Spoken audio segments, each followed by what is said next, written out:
Welcome everyone to the webinar. We'll get started shortly.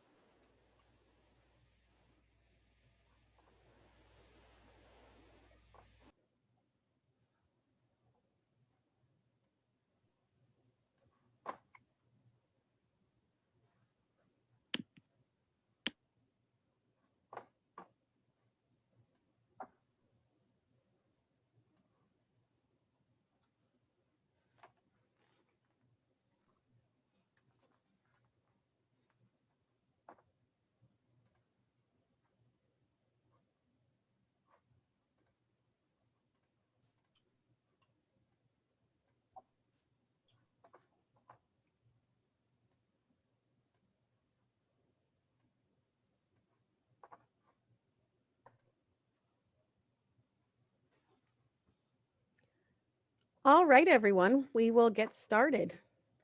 Welcome to our webinar, Curriculum Planning, Implementation, and Program Assessment, brought to you by NAC.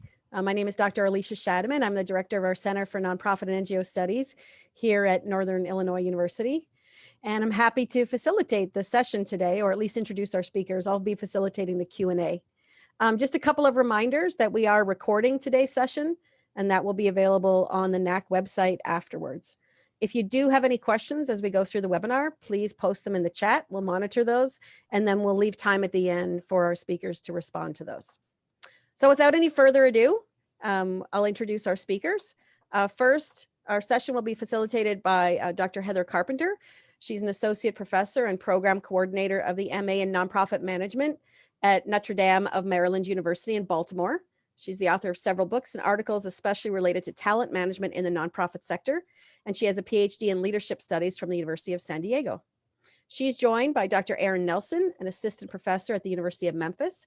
She also researches and teaches on nonprofit talent development, and she received her PhD from the Block School of Management at the University of Missouri, Kansas City. Our panelists and speakers today, we have three. Dr. Kerry Kuenzi is an assistant professor at the University of Wisconsin, Green Bay.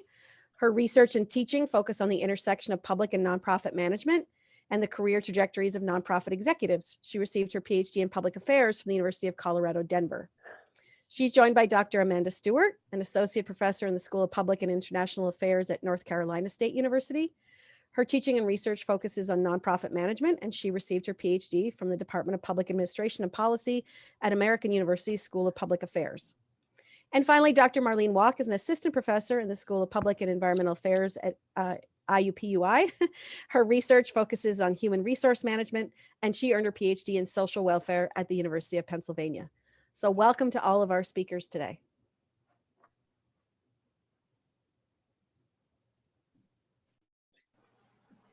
Hello, everyone. Again, I'm Erin Nelson. I am with the Department of Public and Nonprofit Administration and the Associate Director for our Institute for Philanthropy and Nonprofit Leadership at the University of Memphis. I'm just going to talk a little bit about our process in creating a Master of Nonprofit Management degree program that we hope to launch in the fall, which was very, very heavily informed by stakeholders in our community. Next, please. So at the University of Memphis, we have a long-standing history of community partnership, probably like many of you do. Our department, which actually at that time was political science, started with an MPA program in 1975, which was the product of local governments, both in Memphis and the suburbs, really asking for a graduate program to train city and county administrators. So our nonprofit sector locally has also been fairly heavily involved in our department, particularly the major players in the philanthropic community and some of the larger organizations with national affiliates. They've always been supportive of our department and have really seen our programs as a natural talent pipeline for their agencies and also others in the Mid-South. So in 1996, the nonprofit collaborative or leadership collaborative of the Mid-South was formed with 27 initial partner organizations, as well as 3 local colleges and universities. And really the goal at that point was to create this entry-level pipeline into the nonprofit workforce via American Humanics, which is now the Nonprofit Leadership Alliance. So over the last 24 years, this body has evolved and has really encouraged the development of our programs and additional content, including a nonprofit concentration in 2007 that we started, as well as a graduate certificate of philanthropy and nonprofit leadership in 2011. So the curriculum for these programs were definitely developed in partnership with local stakeholders. For example, we have a class called Seminar in Philanthropy and Nonprofit Leadership that was developed in partnership with the local Grant Makers Forum that included a service learning component to allow our students to make a first round of grants or review the first round of grants in a grant making program. And so, they were able to learn on the job, so to speak, as well as, learning theories of philanthropy and giving because of that partnership. So about 4 years ago, we were approached yet again by a large national nonprofit that's headquartered in Memphis, asking to develop a nonprofit first graduate program. So after multiple years of negotiation, we are finally in the end stages of the approval process with the Tennessee Higher Education Commission, but the process getting here was unfortunately quite bumpy. The nonprofit had the ear of our university's president and made a really solid attempt at essentially telling us what we should be teaching with the full support of the president behind them. But the good news is these conversations just in general gave us a nice reason to take a holistic look at our program and our nonprofit curriculum. So I'll talk about our process now in getting from this vague idea of a degree in philanthropy to what we hope to implement this coming fall. Next, Nicole, thank you. All right, please hold. So we kind of took a two-step process. Our current concentration and graduate certificates were initially developed with the NAC guidelines in mind, but those were created obviously with older iterations of the guidelines. And so while we've occasionally revised and updated our curriculum, there hasn't really been a large overhaul in the last 7 to 10 years, or at least since I've been here. So between the changes in the nonprofit landscape, our student demographics, and lots of other things, it was just time to really address and review the curriculum anyway. So we implemented a two-step process. The first was through stakeholder surveys, which we sent to our program alumni and leaders in the nonprofit sector locally. And basically we asked them what areas of interest, meaning the NAC domains actually, they thought were most important to success in the nonprofit sector and in their practice. And so we basically asked them to prioritize what we should be teaching. We also asked them to rank choice the subdomains that related to their top 3 NAC domains. So we really did have a rank choice list of things that they felt were important for the workforce to know. So as you can see in the graph here, there was really interesting results because our program alumni and our external stakeholders kind of had differing views of what should be offered, where our external stakeholders really wanted us to focus more on some of those more skills-based content like fundraising, finance, evaluation. Our alumni really prioritized ethics, leadership, and the elements that kind of contextualize the nonprofit sector. So we also, at this point, took our current students into consideration because, like you probably, we're seeing a shift in demographics where many of our students and recent alumni are either very early career or pre-service. And so we found that they needed more of a baseline level of knowledge about the nonprofit sector. And as I'm sure you are seeing, we have a large influx of young millennials and some of those social justice warriors of Gen Z coming into our programs. And so they're actually using papers, assignments, and projects to really focus their learning on issues of equity. So there's a clear interest among our students to include these elements in our curriculum in a more formal way than what we're currently doing. Next, please. So after the surveys, we also have held focus groups with the Institute's advisory committee. And our advisory committee is comprised of funders, local executives, and alumni of our program. And so some of the feedback that we received from them was, again, skills-based, but in this case, it was very heavily weighted toward evaluation just because there's kind of a dearth of knowledge in practice in our community. But it was much less prominent than issues of equity, actually. The participants really wanted our students to understand issues of social justice, social movements, issues of DEI, and really the context surrounding the problems their organizations are trying to solve. So one of the key themes that kept popping up is actually summarized by the quote that you see here, We need you to teach graduates things that they cannot learn within 6 months on the job. I can teach them how to create a budget. I need them to come to us with an understanding of the issues, systems, and structures that created the need for our organizations. And I need them to understand the, in brackets, racial history and context that is Memphis. So this feedback, again, aligned with what we've been seeing among our students in terms of interest areas, and kind of gave us an additional push to really refocus our curriculum towards that. So the input from the advisor committee was crucial because the nonprofit partner was also, that had requested the master's degree, really had a very concrete idea of what their curriculum was going to look like. And I'm saying they're quite intentionally because the initial conversation started off with them essentially making us a service department of their organization. But what they wanted was essentially an entirely skills-based program focusing strongly on fundraising and philanthropy. And they wanted something more business-like, which I know we all love to hear. So this organization was represented during focus groups, and we took that opportunity as a way to subtly show them that theirs was not the only opinion of value.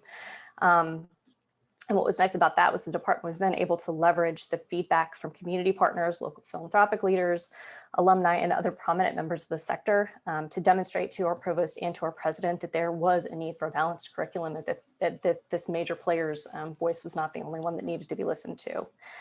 But in the meantime, while all this was happening, we were also conducting the State of the Sector report and surveying nonprofit organizations. And one thing that alarmed but did not surprise us was none of the local organizations felt that advocacy policy work was anything that they needed to be worried about. In fact, they noted that they did not believe that policy changes at any level affected their organizations, whether it's federal, state, local, or tax policy, which gave all of us a minor heart attack, but that's fine.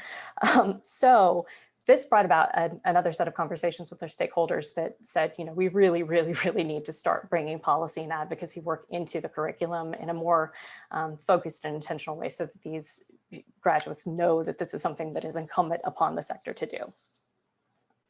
Next, please. Thank you. So our goal throughout this process is twofold. We wanted to create a program that's actually going to meet the changing needs of our sector, but we also wanted something that'll eventually be accredited by NAC. So at this point, we compiled all of our feedback and our data and created the curriculum that we think is going to meet the needs of the community, given the multiple and sometimes divergent preferences among our stakeholders. So we selected the domains that are listed here as the primary areas of emphasis for the program, and then we attached specific competencies to each of these domains that was, again, informed by the various NAC subdomains that were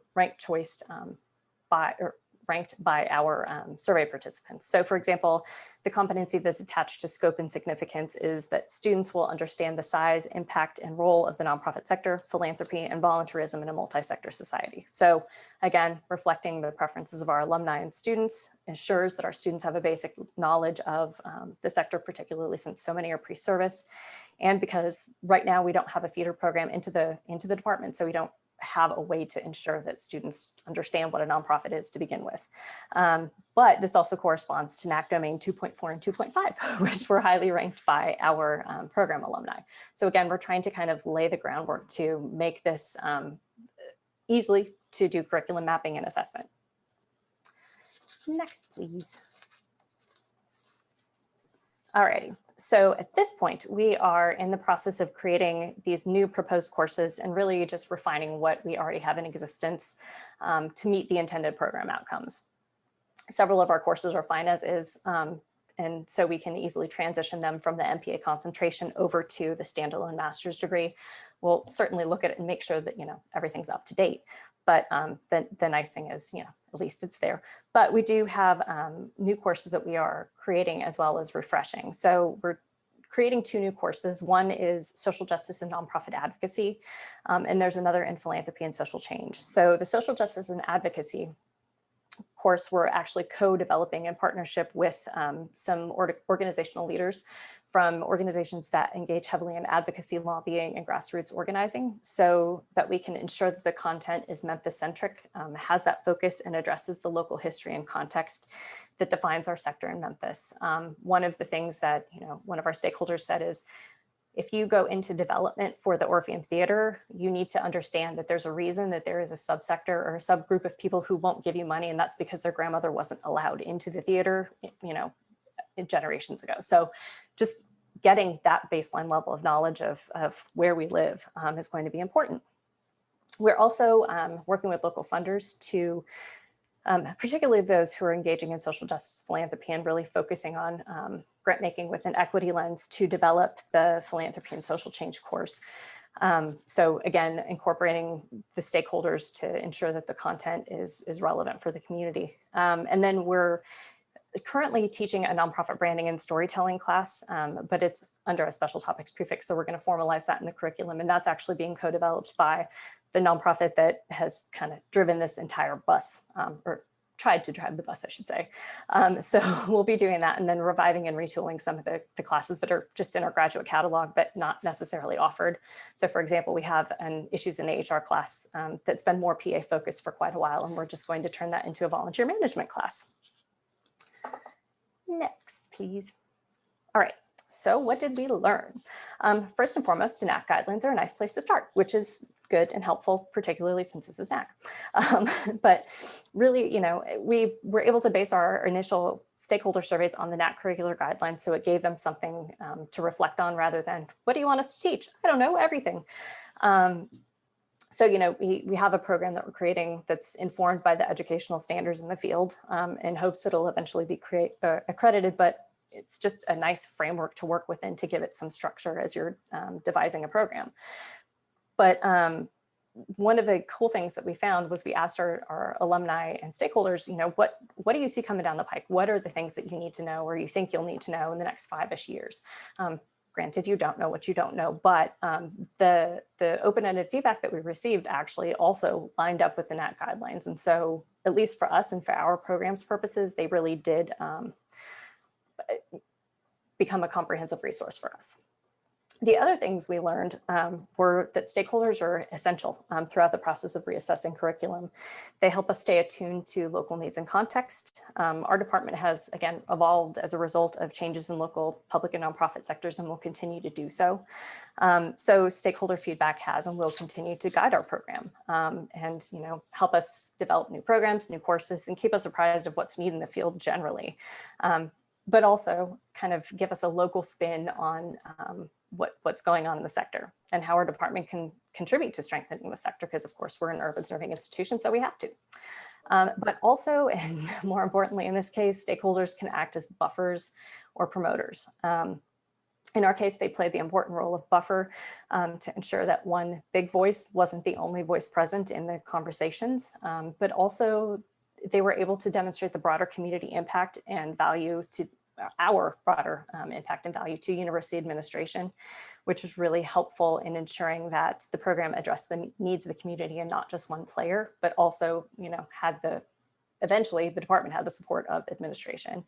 But also stakeholders act as champions of the program, send their staff to us, fund us, which we particularly appreciate. And so having those relationships is essential, not only in curriculum planning, but just in ensuring our relevance. So thank you.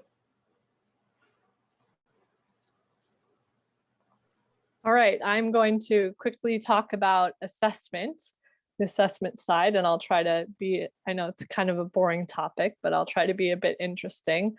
So this presentation is an excerpt from an upcoming chapter that I have titled Assessing Nonprofit Academic Programs. It's coming out later, I think later this year, in a Routledge book that's being edited by Matt Hale and Will Brown, titled Preparing Leaders of Nonprofit Organizations. Next slide.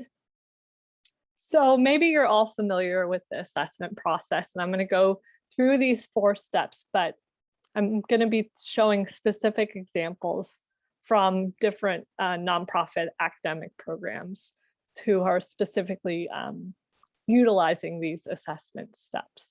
So next slide, please.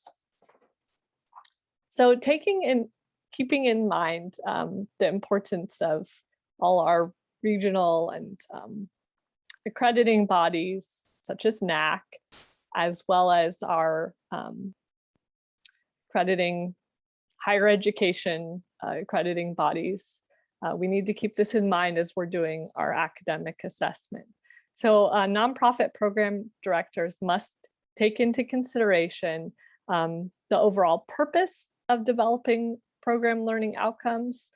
Is it because the accrediting body requires that, or maybe a university administration? And then what's the process? And thankfully, Erin talked a lot about involving stakeholders into that process, and that is really key. There's also a debate going on right now, a discussion regarding creating program learning outcomes. And maybe you've encountered this already, but is it to measure learning, or is it to be accountable to an external accrediting body, or is it for curriculum revision? So this is controversial. It infringes on the question of what should students learn, and or reframed what should be taught in nonprofit and philanthropic programs. Hofer discusses this in a 2003 article. Should the overall goal be to measure how students learn to think critically, or to learn to practice, or both and? This debate and tension around teaching students how to learn do critical thinking or teaching students to succeed in their jobs are ever present in our field. As being our multidisciplinary field, we have these discussions all the time. And Millicent and Burlingame discussed these further in several articles. Although the learning outcomes development process can and should include these wonderful diverse stakeholders, which I concur and been part of the process to do that, faculty involvement is also key. And one of the main factors of getting faculty involved. Another stakeholder groups is the external program advisory board.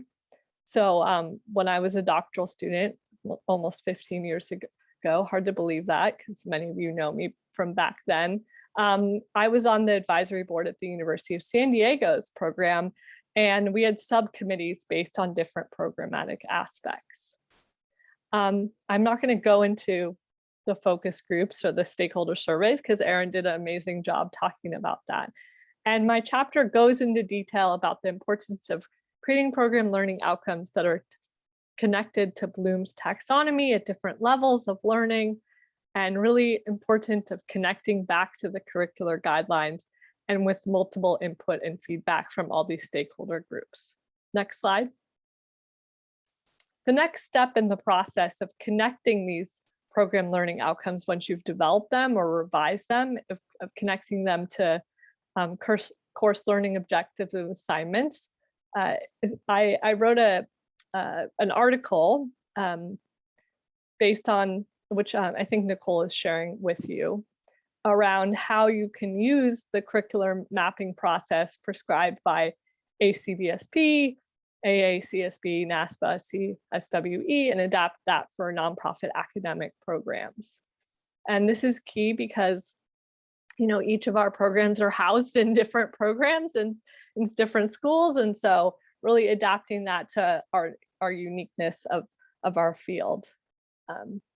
So it's important to really take into consideration that you need to map the program learning outcomes relevant to the course itself, to the course learning objectives, to the assignments, and the assessment measures and metrics. So I'm going to provide you a specific example next of that process. Next slide. So when I was at Notre Dame, I was tasked with developing an MA in philanthropy and a post-baccalaureate certificate in philanthropy. So this is the process of mapping the learning outcomes. So the program learning outcomes are in the first column. So that's specifically to the MA and post-baccalaureate in philanthropy. And the aspects, this is a specific course. So this is a donor motivations, donor relations course. And so in this example, you have the program learning outcomes connected to the learning outcomes for the course, and then the assessments of what papers or what items in the course where that will be assessed, and then how it will be assessed. And in this case, it's a rubric. Next slide, please. So that was at the course level of demonstrating these connections.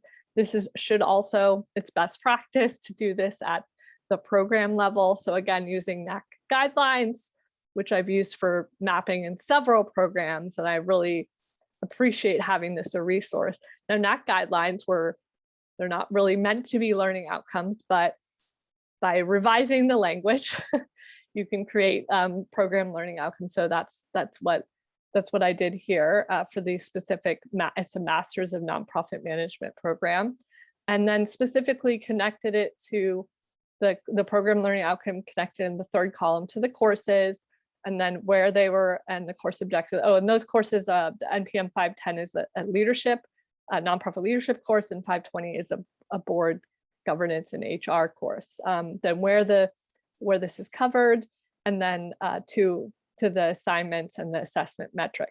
Now, I want to let you know that I did not create this from scratch. This is adapted from the CSWE, the social work curriculum mapping process, and adapted for the nonprofit program. So I felt that to be helpful. Okay, so next slide. I think you skipped a slide. Thank you.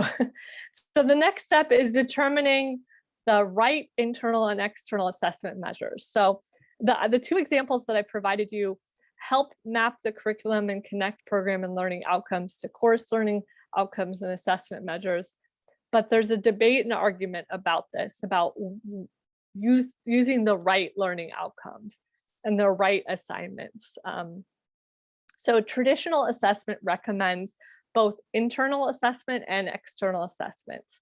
So the examples that I provided you have program learning outcomes tied to an internal course level of a rubric attached to a course assignment.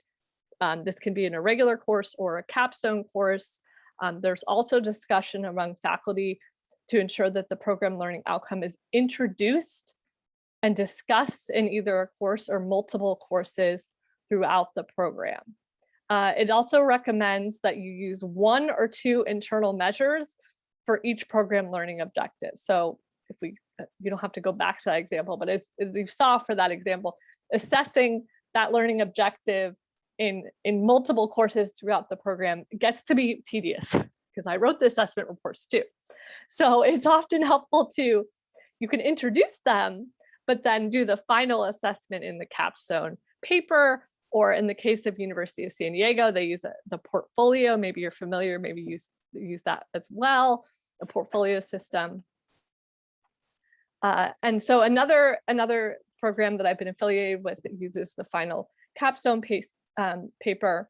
So other recommendations and other programs use case studies and experiential projects to assess student learning. And then the external part can be completed through an outbound exam or third-party survey. So being affiliated with a business department, we use something called Peregrine Academic Services. So these are multiple choice exams on various subject matter.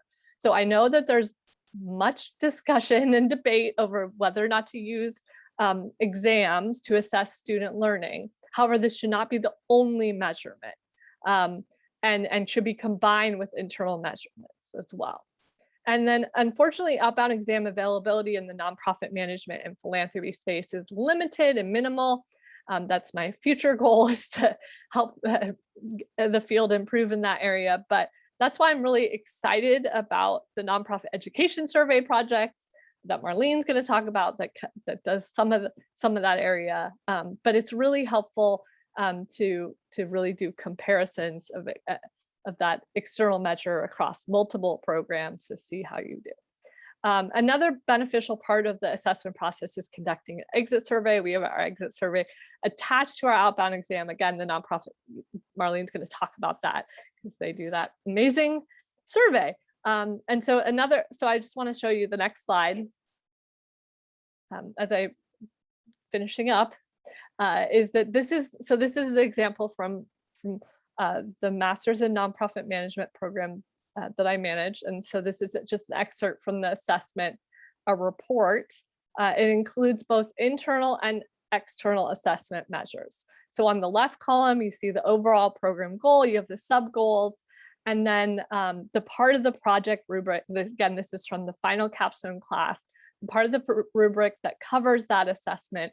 And then, so it says that, so as you can see on the screen, 100% of the students met the internal assessment goals of scoring 84% of the final project rubric components. And then moving on, the second half of it shows the external assessment. So the items from that outbound exam survey, in this case, it is, you can see the word business in there, there's business elements. However, external benchmark topics were generic enough for nonprofit students and program learning outcomes. However, that's not always the case.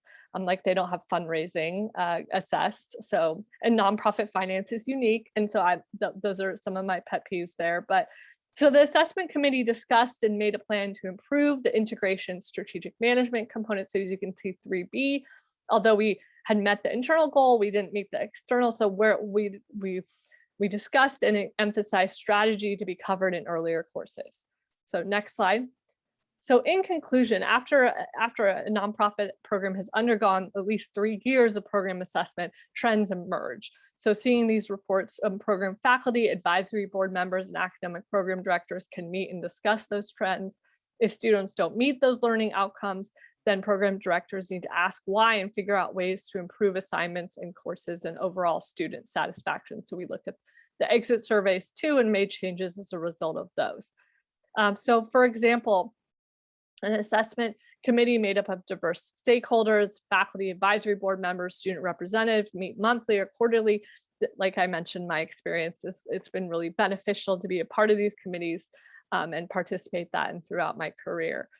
The future of nonprofit academic programs can and should be mindful of the diverse needs and wants of multiple stakeholders. I think Erin spoke to that nicely about the Academy's challenges and the fact that we want to include these diverse stakeholders into that part, and faculty, of course, being integral, and adjuncts who are a major part of our program should be included in the assessment process. So an assessment process that is too detailed, covers too many learning outcomes, isn't sustainable. And so I think I'm gonna leave it there and then have, go on to the next person.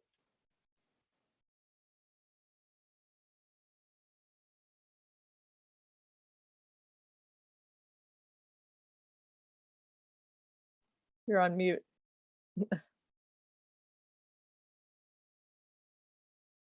Can you see my screen? Perfect, good. Yeah, I'm really fascinated by the 2 presentations we already heard. I'm going to shift gears just a little bit, but I do think the 3 presentations really fit well together. And I also want to say hi to my colleague, Kerry, who is on the call too. We started this project, Nonprofit Education Survey Project, in 2016 after, a drink at a bar at the ANOVA conference, as so many projects start. And this presentation today will focus on who are nonprofit education alumni and what drives their satisfaction. So,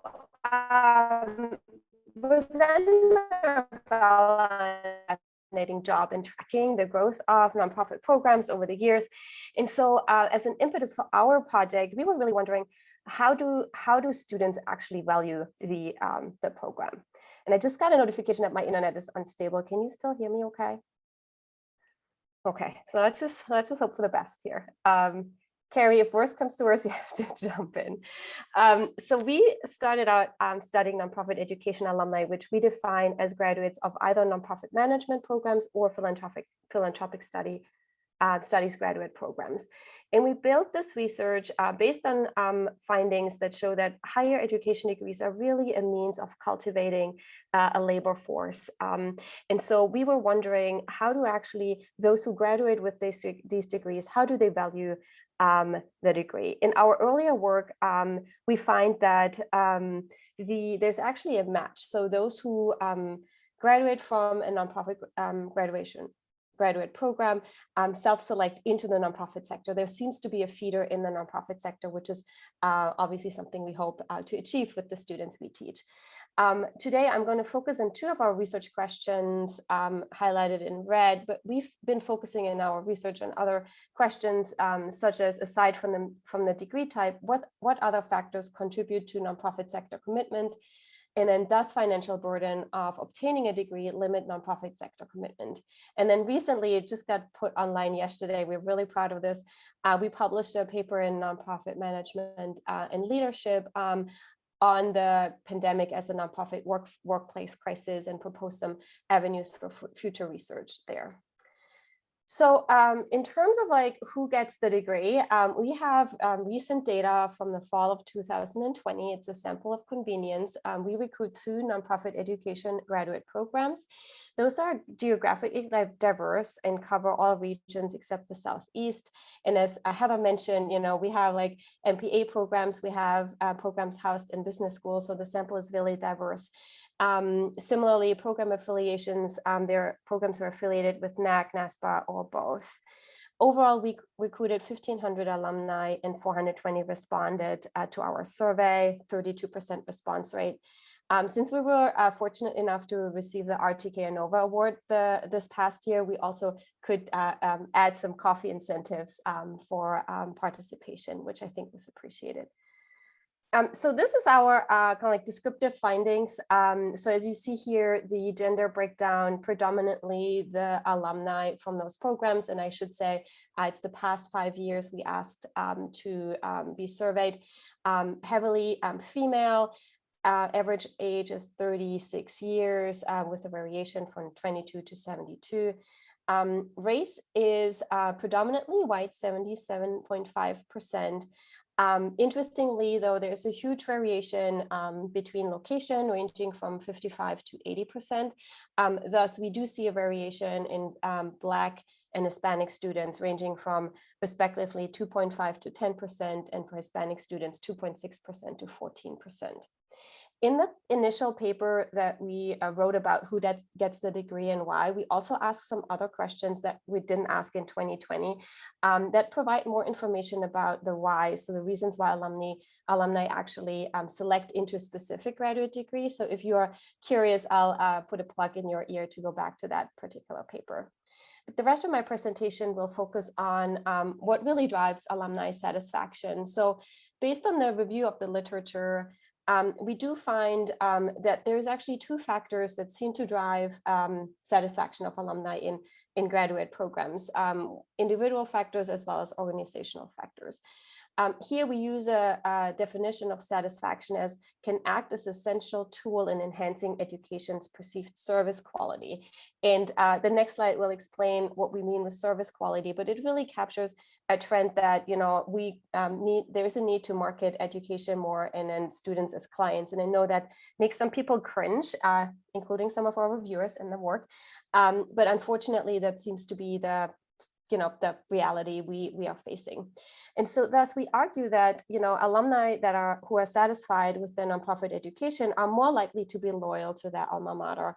And so here we specifically look at individual factors for satisfaction and competencies and skills, and then reputation as more the organizational level factors.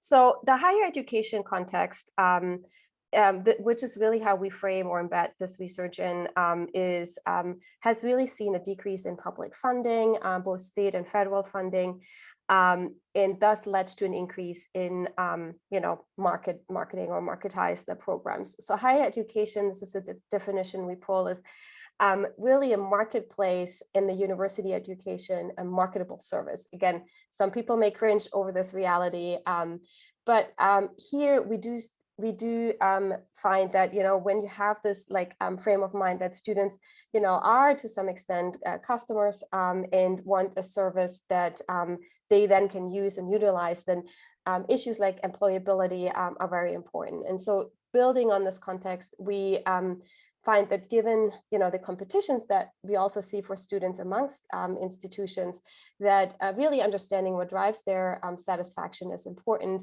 because that will help us to understand what makes them loyal to us as an institution. And then obviously loyalty could eventually result in, strong alumni relationships, and then hopefully donations as well. So this particular work was built on the first wave of data we collected in the summer of 2017. Here we only focused on 3 nonprofit graduate programs and recruited very similar to the last wave from the last 5 years. We did have incentives for participation in form of a raffle, and we had 184 respondents back then. You see here that the demographics are very similar to what we find in the most recent sample in terms of like age and racial breakdown.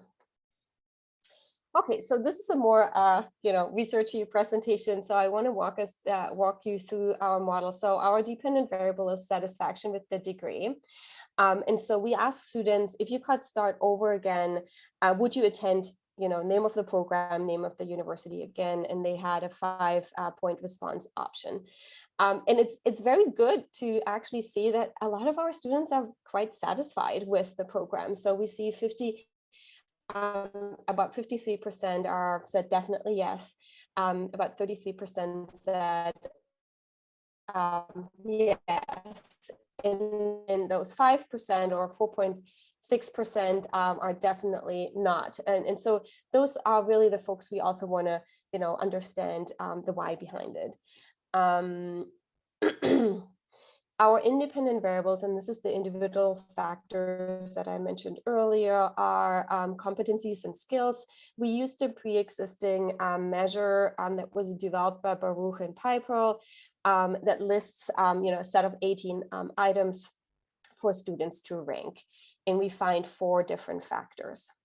So the factors you see here, communication and analytical skills such as clear writing, networking and career building skills such as, relationship building, interpersonal leadership competencies such as working collaboratively, and then management competencies such as financial and business management skills. And you see overall on a scale from 1 to 4, overall folks rank that very highly, but there is some variation between the different skill sets that students or alumni achieve. We also draw on reputation. So we have a school and a university reputation operationalized survey that was asking students whether or not the university and or school has a good reputation. When they are talking with family and friends, they often display positive attitudes. So those were some of the items we asked them on the survey. Generally, you see that university reputation seems to be higher than school reputation. And this is something I want to come back to in a little bit. Here are our findings. So what's very interesting, so I'll put some boxes there to point your attention. But what's really interesting that only 1 of the 4 competencies or competency sets is actually positively related to satisfaction of our alumni, and that's interpersonal skills. Overall, we explain about 12% of the variance. And this is before we add the reputation measures. Once we add them back in, we do see that interpersonal skills are still significant, but we do find that only school reputation and not university reputation is actually significant, and we explain 16% of the variance. So just to finish up, and I want to give us all enough time to discuss, but interpersonal skills, as I mentioned, was the only skill set that was significant. It is interesting though, because interpersonal skills relates back to, I think, something Erin mentioned earlier, that those skills are very important in the workplace, because research finds that students that have developed those skills are actually more likely to be successful after graduation. And so I do think programs can actually capitalize on some of those findings and utilize this for their curriculum level side. School reputation mattered more in this study than university reputation. And we actually think that's good news for schools, because schools can impact their own reputation, but I don't really think schools have that much influence on the university reputation. So there seems to be some leeway here. So what's next for us as a research team? So we did collect both qualitative and quantitative data in the fall. We are currently analyzing the qualitative data, really wondering what's the impact of COVID on career trajectories of nonprofit graduate alumni. We're using a lens of critical incident and sense making. And so that's kind of like the ongoing data analysis. And we are just about to launch our second wave of a follow-up to our fall survey of those graduates of those 7 programs, really focusing on the impact of COVID and how they are, receiving or perceiving those changes, and also expanding on earlier, more program-related findings about financial burden, skill, and then return on investment. And I'll just leave you with this. And I know Nicole has a final slide, so I'm going to unshare so you can see that.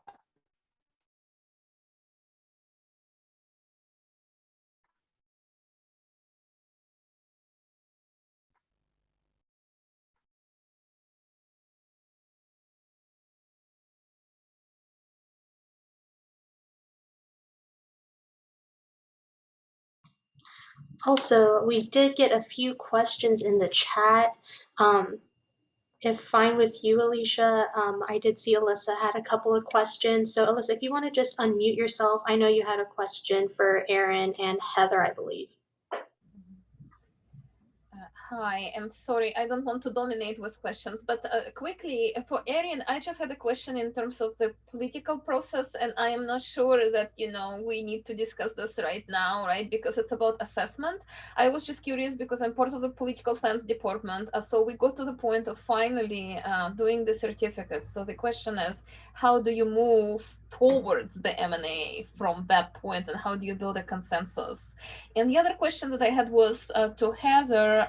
I think she already responded to that question, but basically, if you have a small number of courses and you don't have a capstone project, what would be some ways to do the direct assessment? So if she has any advice on that. If there is no exam, no capstone, the survey of students is not going to work, what would be the other options? Thank you. And I'm at Wayne State in Detroit. Oh, cool. So building consensus around the M&A, interestingly, part of the reason it took so long was our former department chair saw it as a direct threat to the MPA. And so he punted and just kind of ignored the requests from our community partner. Our current chair is much more global thinking, and although it is still a threat to the MPA, or a perceived threat anyway, she realizes the benefit that it will be to the community. So in this case, it's just a leadership issue. And also there was potentially money behind it. So that drove the bus quite far. But, in our case, it was money and a supportive chair. If we hadn't had the chair transition, I don't think we would be in the position that we're in right now. So this is what you're talking about, Alyssa, is a challenge for nonprofit programs too, that where students can start in any part of the program, right? So even if they have a capstone, so I would recommend similar to what University of San Diego does, is some sort of portfolio, external, where the students can pick their 2 or 3. I mean, with the certificate, it's a smaller amount, but with the masters, they pick their top 3 papers, and then there's advisory board members that review it, and other universities use faculty members to review the assignments, an assessment committee. So but that would be my recommendation. And I saw your comment about how you're not allowed to do the student survey as the main assessment measure. Yeah, I mean, none of these are by themselves, we're taking consideration, and also, yeah, so I'll just leave it there.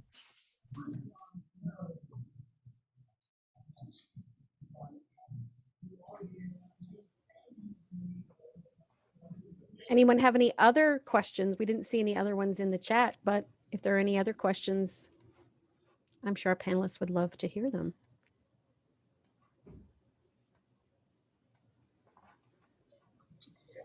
We just got one in the chat. If you want to say it out loud, you can, or I'm happy to read it. Is it your name pronounced Ite? Ite? I wasn't sure if to ask it directly or you prefer it on like chat. Either way. Yes, so my name is Itai, yes. And hi everyone, and thank you for the presentations. And my question was basically for everyone, is about feedback or the relationship of the programs with the field and how to receive basically feedback, learning of needs in the field, changes, adaptations, and so on. So the relationship of the program and how much it's possible to rely on such feedback, as any mechanisms and so on. So one of them can be the alumni surveys, maybe. So anyway, if you can speak to that, I'm curious about it. So we have a very strong relationship with our community partners, particularly our advisory board. We meet quarterly and have very candid conversations about our program, about the field. So I think over 20 some years, we've developed a lot of trust with our community partners. Granted, I've not been there that whole time, but in maintaining that relationship and having those candid conversations, I think has helped in terms of the stakeholder feedback. So our focus groups, ensuring that we were getting accurate information. As far as the surveys are concerned, I hope so. I mean, we have, I want to say we had 150-ish respondents, between 150 to 200 respondents from our community. So, it was a nice variety of organization sizes and types. So I think we have a broadish view of the sector and what they think they need. But who knows? We hope so. So the surveys that I've done have mostly been on the impact of the experiential education on the students and the community organizations, but that's also informed the program improvement as well. So that's been a specific area. I can tell you that I have another paper that is under review that looks at, it's like a social network. It's a network analysis of over 100 different articles that look at the skills that nonprofit managers should possess. And so it's various peer-reviewed journal articles, it's professional reports, it's job description. I mean, it's a compilation of articles that's trying to hone in on, is there a core set of skills, right? This is the challenge that we have being in our multidisciplinary sector. And exciting, I can tell you that there is a core set of skills, with HR being, interestingly enough, one of the primary skills listed. Ironically, if you look at Roseanne Mirabella's work at all and the articles she wrote about how nonprofit programs aren't offering HRs quite often. So yeah, there's a little disconnect, but it aligns similarly with the NAC guidelines. I can tell you that there's some missing areas, but yeah, I don't, because it's under review right now, I can't really share it, but hopefully, fingers crossed. So anyway. I have another question. It's more of a curriculum question, but it might be useful. So for those of you who have both MPA and M&A, do you share courses? Is it okay to share some courses? HR is the example that made me think about this, because budgeting, we have separate nonprofit budgeting and public budgeting. But in terms of HR, is it common to share? So Arnova has a teaching repository that has some sample syllabi. If you're a member of Arnova, and NAC has a program where we're actually partnering with University of Connecticut. Is that right, Nicole? to create this online teaching repository, because we believe in collaboration and sharing resources. And actually our Nova has, I think is that public? It's public. Our Nova has agreed to like share their teaching repository with, it's a collaboration. So to answer your question, I mean, yes, yes and yes. But Heather, more like a program decision, right? Like rather than the syllabus decision. So like, can you count the same course towards MPA and MNA? Oh, I'm sorry, I misunderstood what you're saying. Someone else answer that? I'll say I've taught in 3 different MPA programs and they do it differently, but I think it's really programmatic decision, a resource decision, because if you have the faculty and the resources to offer it separately, it might make sense to do so. On the other hand, you know, like the way that we covered it at my previous university is that because nonprofits often are implementing public policy and beholden to many of the same standards, et cetera, we would teach a lot of them together because we just didn't have the resources to offer them separately.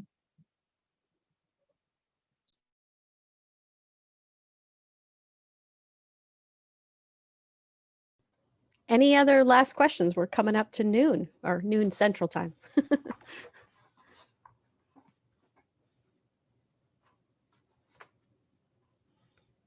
Okay, I don't see anything else. Just as a reminder, I want to thank everyone for coming, and the recording will be made available on the NAC website. Nicole says really soon, I guess after it processes, and you can get that up. Also, the next webinar, Nicole put that up May 5th on faculty recruitment, management, and evaluation. So more evaluation and assessment. But please join us for the May 5th webinar. And thank you all for coming. Sorry, Kerry, you had another thought? No, just saying bye. Thanks, everyone.